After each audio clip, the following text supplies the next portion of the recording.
Good evening. Welcome to California Today. I'm David Zhang. Here is a preview of some of today's top stories. Legal battles over school districts consider notifying parents about children gender identifications. The state's top attorney sued one district and a judge ordered a pause on the notification policy. Vandals struck at the Bay Area's famous Mission Peak pole. Recent reports show the photogenic pole sawed in half. Pirates in the Bay Area, thieves targeting boats at the Oakland Estuary. A local shop owner says equipment and sometimes entire boats are stolen in the middle of the night. A Southern California school district faces a lawsuit over its policy to require parents to be notified if their children are switching pronouns. But at the same time, other school boards are considering the policy. NTD's Eileen Ang has more. San Bernardino County Superior Court Judge Thomas S. Garza ordered Chino Valley Unified School District to stop its policy to notify parents if their child changes their pronouns or use a bathroom of a gender other than the one listed on their official paperwork. Sonia Shaw, president of the Chino Valley Unified Board of Education, said she was disappointed by the ruling, but hopes the case will bring attention to the issue. The judge admitted to not reading all the documents, which is kind of disappointing because we know that the documents usually don't take more than 20 to 30 minutes to read through. So unfortunately, he didn't even absorb any of the information prior to making the judgment. This comes after California Attorney General Rob Bonta sued the school district last week. In a statement, Bonta said, "Today's decision by the San Bernardino Superior Court rightfully upholds the state rights of our LGBTQ+ students and protects kids from harm by immediately halting the board's forced outing policy." Garza's order halts the district's policy while Bonta's lawsuit continues. During a court hearing Wednesday, Garza raised questions about why the policy came up in the first place and how it protected students. She explains to California Insider Siamak Karami how she came up with the policy. These privacy laws and guidelines were put in place to keep privacy of the student from third parties and the government, never the parents. But now you have third party and government using those privacy laws and guidelines against the parents. Bonta argues the policy will forcibly out transgender students in violation of their privacy rights and threaten their well-being. Chino Valley contends the policy seeks to involve parents so they can provide support their children need. As teachers and admin are mandated reporters. I'm a mandated reporter. If I know a kid's in danger, we have to report that right away. We have to report that to the authorities, and then the authorities or us, we either call Child Protective Services right away and we initiate, the process, or the authorities. If we contact the authorities, it's either one. We'll contact Child Protective Services. Full details of the court order were not immediately available. The next court hearing on the issue is scheduled for October 13th. Meanwhile, 2 other districts are also considering the parental notification policy. On Wednesday, Northern California's Rockland Unified School District passed their version of the policy in a 4-1 vote. A total of 5 school boards have now adopted a notification policy. Orange Unified School District will consider the policy on Thursday. A group of officers suing Los Angeles. The photos and other information of about 9,000 LA police officers were released into a publicly accessible database. A large group of Los Angeles police officers are suing the city. Filed on September 5th in the Los Angeles Superior Court, the suit represents more than 140 current or retired police officers. They allege their safety was impacted by the release of department photographs earlier this year through the California Public Records Act by a Knock LA journalist. The Stop LAPD Spying Coalition, an activist group, then put the photos and other information of about 9,000 officers to a publicly accessible database in March. Prior to the department making the photos available, the officers went through great lengths to keep their identities concealed. The lawsuit states, quote, "Plaintiffs performed a variety of different covert roles for the department, often working extremely dangerous operations involving the most dangerous criminals. Due to the photo release, plaintiffs now reasonably fear retribution from these criminals, which may involve harassment, intimidation, injury, or even death to themselves and their families." The lawsuit follows an announcement in April from a group of more than 300 similar plaintiffs who filed federal claims against the city. Vandalism of the iconic Mission Peak pole. People reaching the top of the Fremont hike to take photos will be shocked to find the pole now cut nearly in half. NTD's David Lamb tells us more. The iconic Mission Peaker pole has now been cut in half as of Saturday, according to photos from local hikers. For years, it symbolized the summit of reaching the top of the 3 to 5 hour hike up Mission Peak in Fremont, where hikers snap photos and post to social media. It has an elevation of over 2,000 feet and roughly 6 miles. Some neighbors who live near the hike have shown discontent with the crowds and popularity of the hike, with people overcrowding the neighborhood. But it's uncertain who vandalized the pole and for what reason. The sculpture was reportedly created in 1990 by an artist and park ranger. The sight tubes are for viewing other surrounding scenery. The sawed-off top portion was recovered by East Bay Regional Parks District staff on Monday, and it's unclear whether it will be reattached. David Lamb, NTD News, California. A different wave of crimes has been hitting the waterfront of Oakland.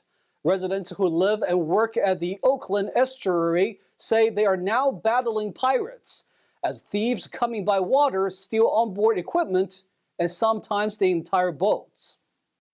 Oakland Estuary is a strait in the San Francisco Bay Area separating the city of Alameda and Oakland. For the past 2 months, a new type of crime has been stirring up the calm water here in this 10-mile stretch of waterway. This is because local residents and boat owners have been inundated with almost nightly burglaries, losing onboard tools, fishing poles, electronics, motors, and in some cases, the entire boats.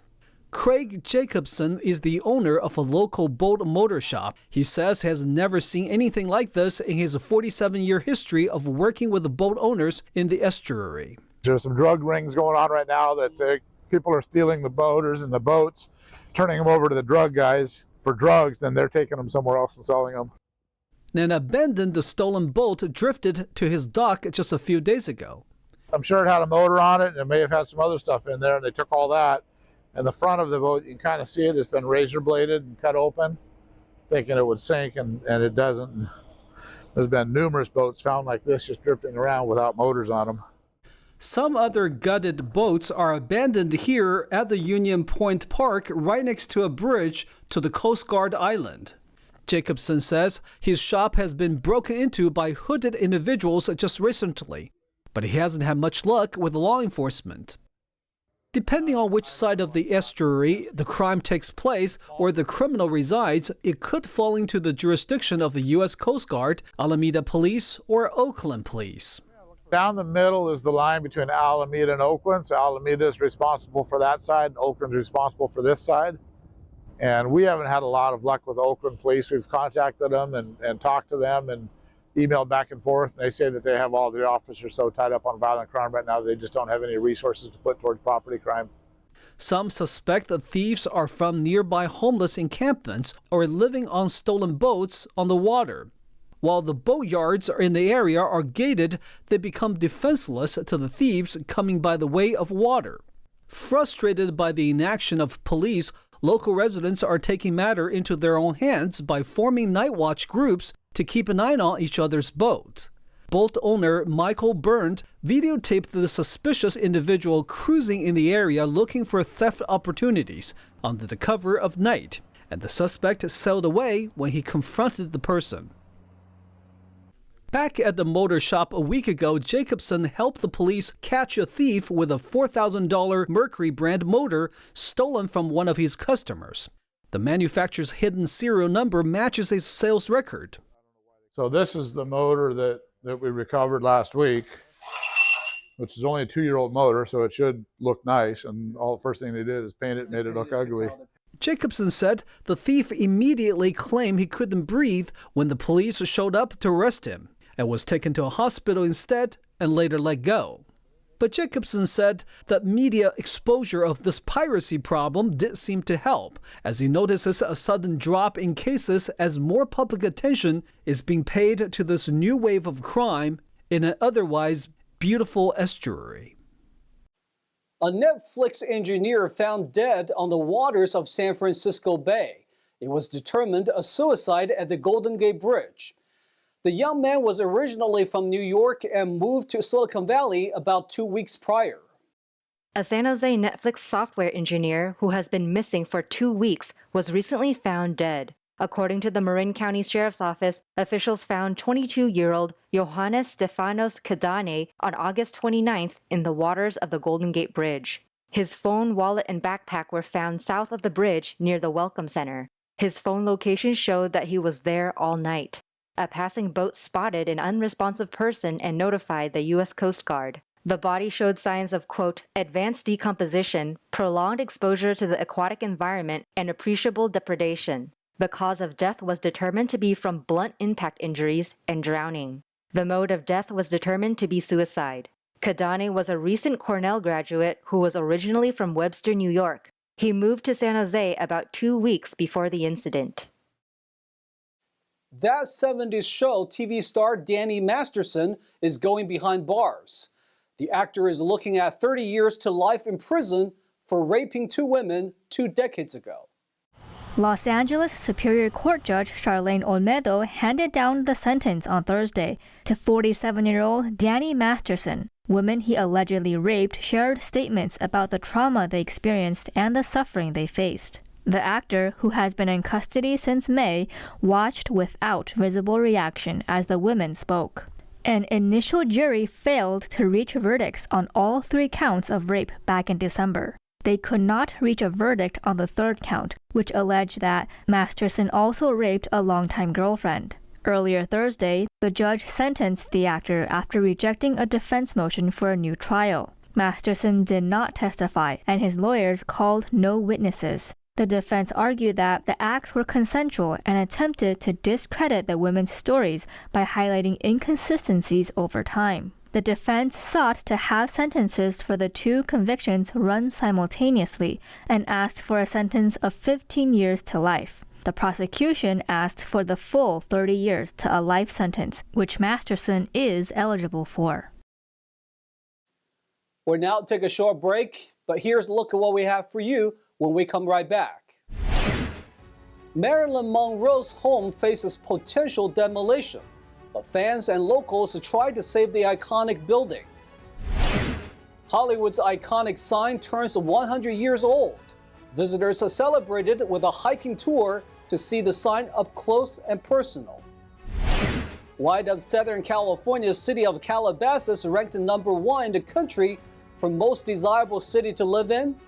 NTD visits the town and check out their lifestyle.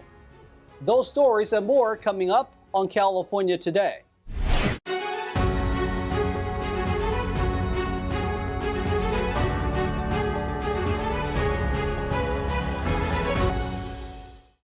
Welcome back to California Today. I'm your host, David Zhang. Activists fight to preserve an iconic Hollywood landmark. Preservationists rally to save one home, a part of Hollywood history. NTD's Stephanie Sikal reports. A race against time is taking place as efforts intensify to save Marilyn Monroe's historic Brentwood home that's right behind me from being demolished. A strong campaign led by locals, historians, and preservation groups is trying to save this historic Brentwood property. It dates back to the 1920s and holds significant historical importance as the place where Marilyn Monroe passed away in 1962. The house, located in a quiet neighborhood, has 4 bedrooms and 3 bathrooms and covers 2,900 square feet. The reasons behind the owner's decision to demolish it are unclear, but efforts are being made to halt the demolition, with a permit request already submitted. Advocates argue that the house is a national treasure and an integral part of Hollywood history that should not be lost. There's also a suggestion to turn the site into a museum if demolition cannot be prevented. The petition opposing the demolition has collected over 1,300 signatures, with supporters expressing their emotional attachment to the home. Sarah Ford, among those signing the petition, passionately declared she loved this house. It was truly her home. It should not be destroyed. The faith of this cherished piece of Hollywood history hangs in the balance. The passion and dedication of those fighting to protect it reflect a deep emotional attachment. Whether it remains a symbol of a past era or transforms into a museum, the story of this iconic home continues to captivate the hearts and minds of advocates determined to preserve it for future generations to cherish. Stephanie Sikal, NTD News, Brentwood. As a legendary landmark celebrates a centennial milestone, it proudly commands the spotlight, captivating the gaze of thousands who have admired its iconic letters. NTD's Christina Corona has more from Hollywood Hills. This year marks the 100th anniversary of the iconic Hollywood sign, a symbol of glamour and entertainment recognized all over the world.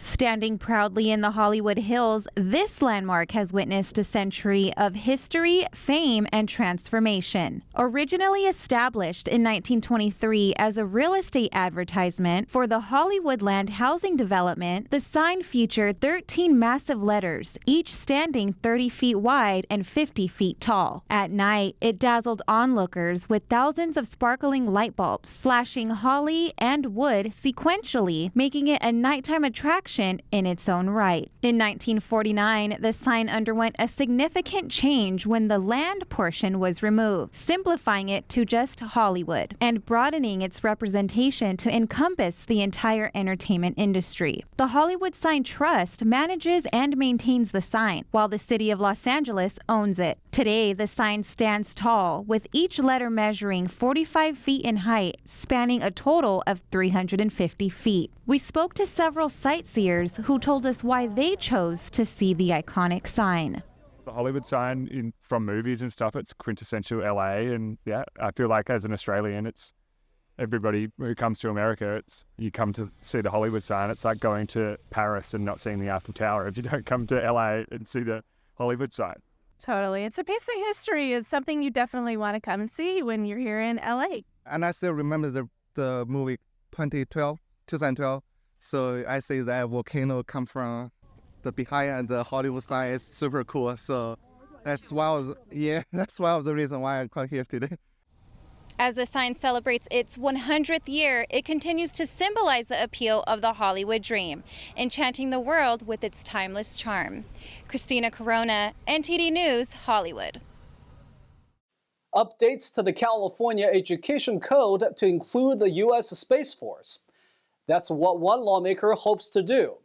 He says this is a small but important step towards supporting our military and their families. Assembly Bill 1605, authored by Assemblyman James Gallagher, would offer the same educational opportunities to children of U.S. Space Force members as those enjoyed by members of other military branches. The Space Force is a recent establishment, and many military benefits haven't been set up yet. According to the analysis, AB 1605 would aid children in completing school while enduring constant school changes if their parents' military service requires them to relocate often. The assistance includes timely enrollment, transfer of school records, school placements, on-time graduation, and placement in school systems, athletic programs, and extracurricular activities. Assemblyman Gallagher said that, quote, "This is a small but important step towards supporting our military and their families." The bill has passed both the Senate and Assembly floors. Now it's waiting for the governor's signature to become law. Candy, chips, and gum may entice us when checking out at the supermarket. But one Southern California grocery store is putting a halt on your temptations. NTD's Christina Corona has more.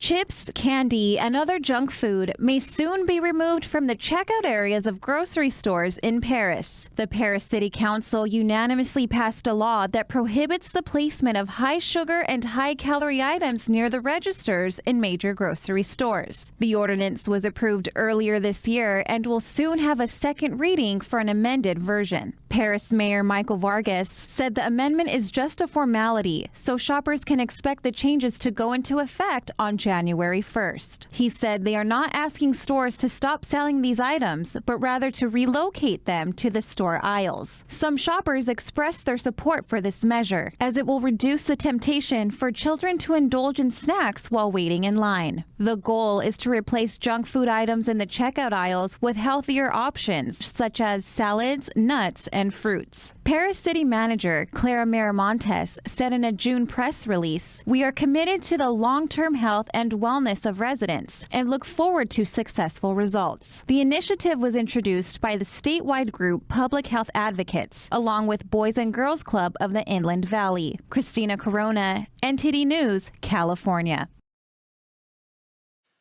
The most desirable city to live in. A survey finds why a small affluent city in Southern California earned that title. It tops the list of most desirable U.S. cities.